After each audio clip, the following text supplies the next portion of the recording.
नमस्कार दोस्तों, स्वागत है आप सभी का मेरे चैनल हॉरर ट्यूब पर। तो पहले तो जो लोग नए हैं वो इस चैनल को लाइक शेयर सब्सक्राइब किए बिना बिल्कुल ना जाएं। और हाँ, ऐसे ही और इंटरेस्टिंग वीडियोस जो हैं मैं आप सभी के सामने लाती रहूँगी। तो कृपया प्लीज़ मेरे चैनल के साथ बने रहें। अपने दोस्तों, अपने फैमिली मेम्बर्स, जिन लोगों को भी भूतों की कहानियाँ या ऐसे रियल इंसिडेंट्स सुनने की आदत है और बहुत लाइक करते हैं वो इन चीज़ों को, उन्हें प्लीज़ इस चैनल का लिंक शेयर कीजिए। आज की जो स्टोरी है मैं आप सभी के सामने लेके आई हूँ वो एक विलेज लाइफ पर ही है और एक रियल इंसिडेंट पर ही बेस्ड है। ये कहानी जो है ये मेरी ही एक फ्रेंड ने मुझे सुनाई थी और जिसे मुझे लगता है आप सभी के पास भी सुनाना चाहिए। तो शुरू करते हैं। देखिए, ये जो कहानी है इसमें 2-3 पार्ट्स जो हैं वो इंक्लूडेड हैं। तो जो पहला पार्ट है वो भी एक हॉरर बेस्ड ही है, अगला भी, और तीसरा जो है वो थोड़ा पॉजिटिव पार्ट है। तो शुरू करते हैं। तो देखिए, ये एक विलेज लाइफ की स्टोरी है। तो विलेज लाइफ में आपको पता है थोड़ा एंशियंट टाइप्स में ही था, मतलब बहुत एंशियंट तो नहीं लेकिन हाँ। तो उसमें हमारी जो एक मेन कैरेक्टर है रूपा, वो अपनी फ्रेंड्स के साथ जो है उसे आदत थी कपड़े धोने की। पास में ही एक नदी थी उधर से। तो वो सब वहाँ पर जाती थी, कपड़े वगैरह धोती थी, आपस में बातें करती थी और आ जाती थी। एक दिन रूपा को लगा कि उसकी दोस्त को लेके जाने की उसे कोई ज़रूरत नहीं है, वो अकेली ही सब काम कर लेगी, एंड बहादुरी दिखाने के चक्कर में वो अकेली ही चली गई। लेकिन उसे नहीं पता था आगे जो था वो कितना बड़ा साया उसके पीछे लग जाने वाला है। जी हाँ, रूपा गई तो अकेली थी लेकिन उसके पीछे एक साया लग चुका था। रूपा कपड़े धोकर जब घर वापस आ गई तो उसे उसकी तबीयत जो है वो ठीक नहीं लगी। उसे ऐसा लग रहा था कि वो चल नहीं पा रही है। उसकी मम्मा ने भी जब उसको देखा तो उसका फेस जो था वो काफ़ी पेल पड़ चुका था। उसकी आँखें जो थी वो पीली पड़ चुकी थीं, एंड उसके चेहरे की मुस्कान, उसके चेहरे का नूर, वो सब कुछ चला गया मानो एक ही बार जाने पर। घर वालों को समझ नहीं आ रहा था ये क्या हो रहा है, और रूपा भी इन चीज़ों को नहीं पहचान पा रही थी। अब देखिए, रूपा जो है वो 1-2 दिन से थोड़ा बीमार रहने लगी, उसे उससे चला तक नहीं जा रहा था, आप मान सकते हैं। एंड ये सब जो हो रहा था वो एक साये की चपेट में आने की वजह से हुआ था। लेकिन जब रूपा की माँ, एक्चुअली उस टाइम पर क्या होता था विलेज लाइफ में, जो है वो पंडित और वैद्य टाइप ही थे, ठीक है। वही जो थे वो डॉक्टर्स का भी काम करते थे, मेडिसिन्स वगैरह आयुर्वेदिक ही लेके जो है लोग काम चलाते थे।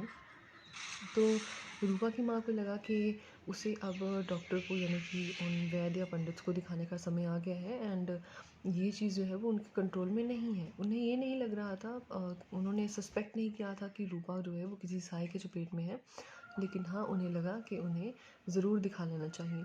तो वह रूपा को लेके वहाँ चली तो जाती हैं, लेकिन वो आत्मा जो थी वो इतनी ज़्यादा प्रभावशाली थी, इतनी ज़्यादा चालाक थी कि वह जो पंडित के पास जाते हैं तो पंडित वो उसके शरीर से ही निकल गई। हाँ, और उस टाइम पर रूपा बिल्कुल ठीक हो गई। एंड लेकिन जब वो वापस आए अपने घर, फिर से रूपा की हालत उतनी ही ख़राब, उतनी ही ढीली हो चुकी थी। 2-3 बार ऐसा ही होने पर उसकी माँ और ज़्यादा घबरा गई, लेकिन अब रूपा खड़ी तक नहीं हो पा रही थी। और दुख की बात यह है कि रूपा को इसी वजह से अपनी जान भी गंवानी पड़ गई। रूपा, जी हाँ, रूपा मर गई। अब क्या होता है, कहानी का अगला मोड़ जो है वो शुरू होता है। अब रूपा की डेथ के बाद जो 13 दिन थे उनमें रूपा के घर में काफ़ी ज़्यादा अपशगुन होने लगे। उनका दूध उफन जाता, कभी क्या हो जाता, कभी कोई चिड़िया या कोई जानवर जो है वो उनके आंगन में मरा मिलता सुबह। और उनकी उनके जो गांव था वहाँ पे भी लोगों को काफ़ी बुरे बुरे सपने जो हैं वो आ रहे थे। रूपा की माँ को भी जो है वो काफ़ी बुरे सपने आ रहे थे, जिसमें रूपा उनको बोलती थी कि मुझे मरना नहीं था, मैं मरना नहीं चाहती थी, लेकिन मुझे वो ले गई या मुझे वो ले गया। एंड वो बोलती थी कि मैं अकेली रह गई हूँ माँ, एंड मुझे बिल्कुल अच्छा नहीं लग रहा। उसकी माँ को समझ नहीं आ रहा था कि ये सब क्या हो रहा है, और क्या ये जो भी सुन रही है वो सच है, रूपा सच में अकाल मृत्यु से मरी है या क्या हुआ है। जी हाँ, रूपा अकाल मृत्यु से ही मरी थी। उसकी मृत्यु जो थी वो टाइम से पहले हो चुकी थी।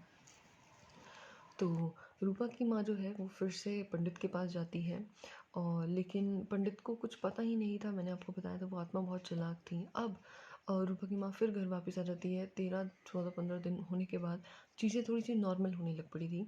लेकिन कुछ ही दिनों बाद रूपा की माँ को भी अपनी हालत में थोड़ा-सा ढिलाव सा महसूस होने लगा। उन्हें लगा कि उनकी तबीयत जो है वो थोड़ी ख़राब रहने लग रही है। क्या होता है कि रूपा की माँ को ऐसा लगता है कि उनके कंधों पर जो है वो भार पड़ रहा है, कुछ ऐसा लग रहा था उनको कि कोई चीज़ उनके ऊपर दबाव डाल रही है, लेकिन उन्हें समझ नहीं आ रहा था।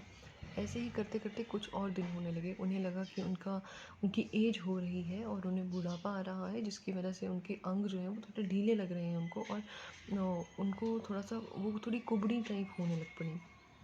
जी हाँ, देखते ही देखते 1-2 महीने में उनको काफ़ी ज़्यादा बड़ा कूप जो है वो पीठ पे पड़ गया, और उन्हें उनकी थोड़ी तबीयत भी ठीक नहीं लगने लगी, और फिर से अपशगुन जो है वो ज़्यादा बढ़ने लग पड़े घर पे। तो इसी चीज़ के चलते उन्होंने सोचा कि अब पंडित की राय दोबारा लेनी चाहिए। तो वो जैसे ही पंडित के पास जाती हैं, पंडित घबरा जाता है उन्हें देखकर। क्यों? क्योंकि पंडित और हकीम दोनों ने कुछ चीज़ ऐसी देख ली थी। उन्होंने कहा कि आप सुबह अभी तो ये सब डोरा धागा ले जाइए, लेकिन सुबह आइए, मैं आपको सबूत के साथ बताऊंगा कि मैंने क्या देखा है और क्या हुआ है। तो जैसे ही अगला दिन होता है, रूपा की माँ वहाँ पर जाती हैं। तो पंडित जो है वो एक लिक्विड टाइप कुछ बनाते हैं, जिसे वो एक थाली में जो है वो डाल के एज अ मिरर वर्क करते हैं, और उन्हें कहते हैं, उसकी माँ को, कि आप इसमें अपना चेहरा देखिए, और शोल्डर्स वाला पार्ट जो है वो भी उसमें ज़रूर देखिएगा, तो आपको सारी सच्चाई पता लग जाएगी। तो वो वैसा ही करती हैं, और जब वो वैसा देखती हैं, वो हक्की बक्की रह जाती हैं, उनकी आंखें फटी की फटी रह जाती हैं। क्यों? क्योंकि वो देखती हैं उनके कंधों पर रूपा की आत्मा बैठी थी, और वो भी एक भूत बनकर। हाँ, तो जब वो ये सब देखती हैं, वो वहाँ पर चक्कर खाकर गिर जाती हैं।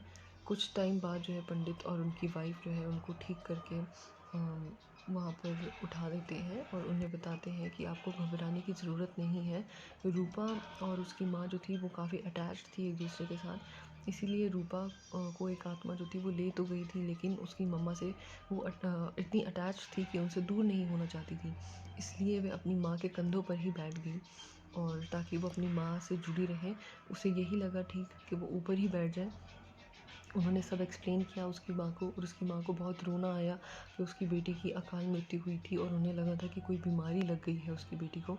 तो और अपशगुन वगैरह सब सोच के उसकी माँ को अब पता चला कि असलियत क्या थी। जी हाँ। लेकिन अब कुछ पॉजिटिव, जब बहुत ज़्यादा नेगेटिविटी हम लोगों को घेर लेती है, तो ऑब्वियसली पॉजिटिविटी भी ज़रूरी होती है लाइफ में। तो ऐसा ही फिर कुछ मोड़ आया। पंडित ने कहा कि आपको घबराने की ज़रूरत नहीं है, हम रूपा को जो है मोक्ष दिलाने की पूरी कोशिश करेंगे, क्योंकि उसकी माँ मान ही नहीं रही थी कि रूपा नहीं है, ये कोई और ही साया है, मेरी बेटी का भेष बनकर मेरे ऊपर बैठ गया है, मेरी बेटी मुझे खूब क्यों डलवाएगी। वो कहते हैं, और पंडित कहते हैं कि नहीं, ऐसा नहीं है, रूपा आपसे जुदा ही नहीं होना चाहती थी, और ये सब उसने इसीलिए किया। उन्होंने कहा कि हमने इसके 13वीं क्रिया सब कुछ किया, एंड तब भी ऐसा कैसे हो सकता है कि उसे मोक्ष नहीं मिला है, और उसे दूसरा शरीर जो है वो अभी तक प्राप्त नहीं हुआ है। यूजुअली एक माइथोलॉजी में ये कहा जाता है कि 45-47 डेज़ के सर्कल के बाद जो एक आत्मा है वो नया शरीर ले लेती है, वो ढूंढती है तब तक शरीर को, और उसे मिल जाता है। तो उसकी माँ को यकीन ही नहीं हो रहा था, लेकिन पंडित ने सब बताया। अब पंडित ने उपाय करना शुरू किए ताकि उसकी आत्मा को जो है वो शांति मिल सके।